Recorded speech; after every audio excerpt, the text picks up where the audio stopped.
obviously we had an opportunity to scrimmage on Saturday. First time I've seen you since then. Those opportunities when you get guys out there on the field in a game-like situation are few and far between relative to fall camp. You're certainly building off those opportunities guys had in previous seasons or in spring ball. So I think we came out of it and feel like we continue to make progress. I know offensively, generally speaking, we completed the ball at a decent rate. I thought our running backs continue to be guys I know that we can count on. Stayed on the field at times in those third and fourth down situations.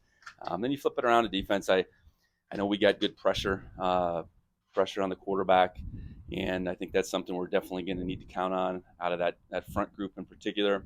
I thought we tackled pretty well defensively as a group. And then, on the flip side, the defense, towards the tail end in particular, got the offense off the field in some critical situations. So, like any of our days when we go against each other, which are coming to an end, you want that give and take. I think we had that. I think position battles continue to, play themselves out. I think, special teams probably a pretty revealing day on who, who should be returning at first off, but then on the coverage side in particular, who should be going down there covering kicks, and thought some of those guys are going to be off of starting roles, did some good things. So all in all, felt like it was a productive day. Back out here for a couple days, kind of winding up our fall camp today and tomorrow, and then we'll shift gears into our New Mexico prep on Wednesday. So with that, I'll open it up. Mentioned kind of revealing on the returners. What specifically was revealed? Well, I think Markey, he had one real good kick return. I know we didn't get a chance to see that a whole lot last year. I think behind him, he's down the depth chart at running back, but Ontario, Lat Henley certainly would have a shot there. We stayed away from Taco as far as tackling him, but continues to feel the ball like he needs to. So really excited to have him back in full force. And then Jace McMillan, another true freshman corner, did a really good job on the punt side of things. So, and as much as anything, it's those guys setting up those returns. I thought we blocked all right for them, and obviously we got our own guys covering, so that's maybe speaks to that side of it. But I thought special teams wise, we could be able to create some field position within that scrimmage. What about the kicking and punting side of it? Yeah, Brendan punted well. Had some real lengthy punts. Kicking wise, we were, I think, 6 for 7, and then protection broke down on one and got one block. So I guess that makes it 6 for 8. I'd say very much an ongoing battle. Casey's been relatively consistent through camp. Miles Sandsted's in a lot better position now than he was in the spring. He was injured most of the spring. Kai Golan's a young man from Columbia Falls, Montana, that was an all-state kicker last year that we've brought in, and he's doing some things too. So we have this week to really work through the place kicking side of things. I think they've all had flashes of what we're looking for. Flashes of, consistency is the biggest thing. I don't think perfection necessarily is realistic, but consistency, and I think we're getting there, and out of this week, hopefully we have a sense for what absolute direction we're going to go. Defensively, I guess defensive backs on Saturday, anybody that kind of stood out during the scrimmage? Well, I think the guy that you noticed right away is Caden Dollar. Caden, I think, when he got hurt last year, I know he got hurt over at South Dakota State, and then that carried into that next week in practice, and he got hurt where he was out for the rest of the season, and he was poised to play at a rate that I think would have been pretty dang high last year. So to see him back and playing that way and really playing both the nickel and the free right now, speaks to his intelligence, speaks to his ability. So he'd be the one I would go to right away. I know at the corner position, John Johnson, coming into year 2 in our program, I think John had a really good year last year, but you see his continued maturity and understanding of all the things we're trying to do. So you keep seeing him take steps forward. So those two would be 2 guys that I'd say jump out immediately.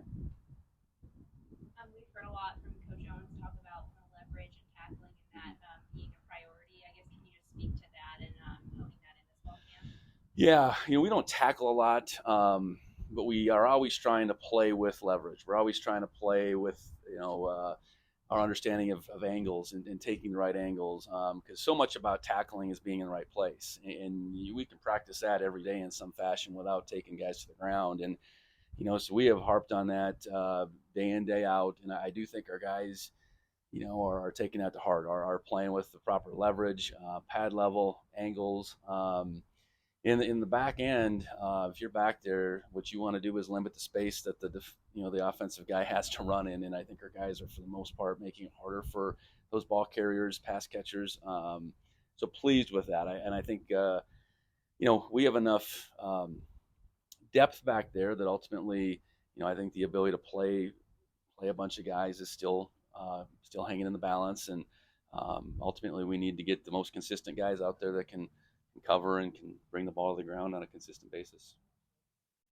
Uh, Linebackers, what kind of, I guess, we know the two main guys returning, but what stands out beyond those two? Yeah, another guy that hasn't seen the field much but's been around a while, Neil Daly, is back now.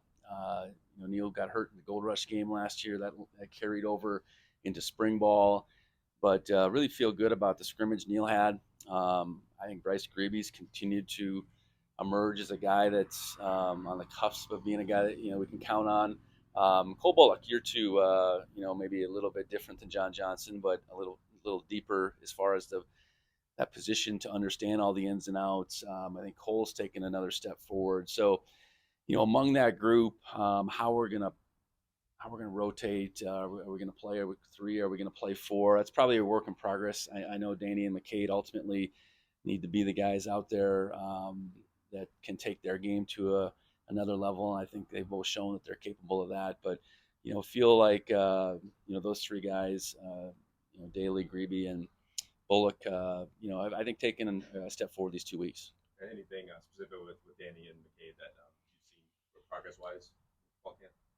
Well, I think they're both really smart players. So, what you can't do a linebacker is have for every good play you have a play that you bust, you miss your assignment, because it's so assignment specific. Your communication has to be at such a premium, and I think that's where those guys have continued to take their games to another level. And I think physically they're both in the best condition, strength and speed wise that they have been in their careers. So we need them both to have big years. We've been very fortunate that our senior linebackers each of the last 3 years have had their best years, whether it's Nolan, Cal, or Troy, and we need that out of both these guys this year. That our two senior linebackers have their very best years. Well, that's all conference, all American. And that's not even the point, where we can just go out and say those two guys are as good as we see in our league, and they we're happy they both play for us. What, if any, can you share about some of the injuries that have been sustained over the last week or so? Yeah, I think the most concerning one right now is Justice Perkis. Went down on Saturday. He'll get evaluated here tomorrow, actually, and we'll get some more finality on what that'll look like. Not season ending by any means, but he obviously wasn't out there today. So, that one right now is probably the most concerning thing that's been sustained during fall camp. I know it was great to see, on the flip side, Cole Sane come back today. Cole was soft tissue from the summer, and he's obviously coming off a year where he didn't play. JT Reed was getting evaluated today. So ideally, those guys will both be back in full force as we move to New Mexico. Stillwell was held out, but fully expect him to be back out there, hopefully tomorrow. So health-wise, I think 2 weeks in, I think we feel okay, but obviously concerned for what the outcome of Justice's injury is going to be. Kind of spoke about it a little bit, but how does the preparation kind of change now that we're approaching game week?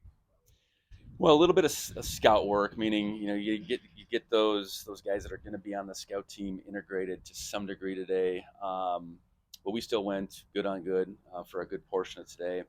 Do that again tomorrow, and then really go full scale for the most part once we hit Wednesday. And it won't mean that we won't do some good on good stuff that does match up. We try to steal as many of those reps per the opponent each week as we can. But it's really getting your scout teams shifting gears, where they have been running our offense, our defense, to now they're going to be running an opponent's scheme and a different scheme each week. So getting those guys to understand what that all looks like, um, from a preparation perspective, setting our sights on our first opponent, so that changes what it looks like in the meeting room, certainly. And there's some uncertainty at the same time with an opponent like New Mexico, who has a new coach, who's got so many new players. So ultimately, it's still, we gotta keep moving forward as a football team within the schemes we do, and be able to react in a couple Saturdays. So we got a lot of work to do, I guess, is probably the point, between now and in particular next Tuesday, and then we can start peeling back a little bit and going down there as fresh as possible. Is Simeon kind of a similar return timeline? Yes.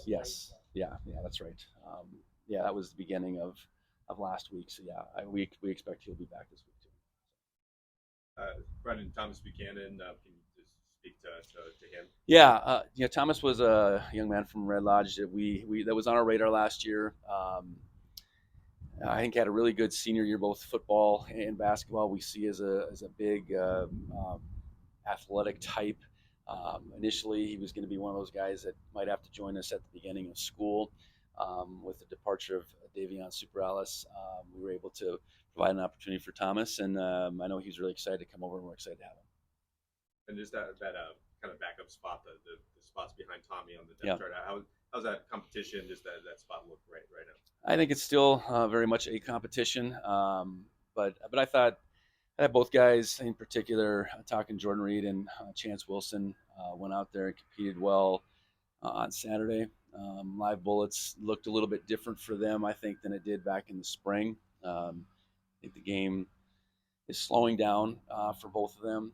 They're different in their own right. They're different than Tommy in their own right. But having plays called for them in the particular scrimmage, it was good to see how they responded. So I think we can let that continue to play out, and to say that's we're gonna obviously have to have a guy named as the backup here going into New Mexico, but different than maybe the last couple of years where it was obviously clear who our next guy up was going to be. I think we got to keep giving both of those guys reps as we head into the season, and we need both of them to keep coming along for sure. And Patrick Duchesne, I think has done well too. So that's not to discredit what Patrick's where he's at right now, but that's an ongoing battle that I think is concerning because they don't have much game experience. Jordan's got a little chance, has none. So hopefully that can come at some time. Based off the stats on Saturday, the running back room shared the ball pretty well, led in rushing. Anything out of that room that you're seeing? Yeah, we want to. It's deliberate on a day like that to spread it out, and we probably threw. Well, I think we threw more than we ran, which is situational. It's sometimes how the scrimmage dictated play out, but feel really good about the running back depth. Scott Trey and Adam at the top of the list. I think Colson continues to make the most of his opportunities. When we do play real tackle football, he's a guy that's hard to tackle, and that's good for a running back. Elijah, Jared, I think both with their opportunities did well at the same time. So there's one spot we're not going to play two running backs all too often. So, we're going to have to dial that in and what that looks like for Saturday, but it is comforting to know that we have that type of depth right now.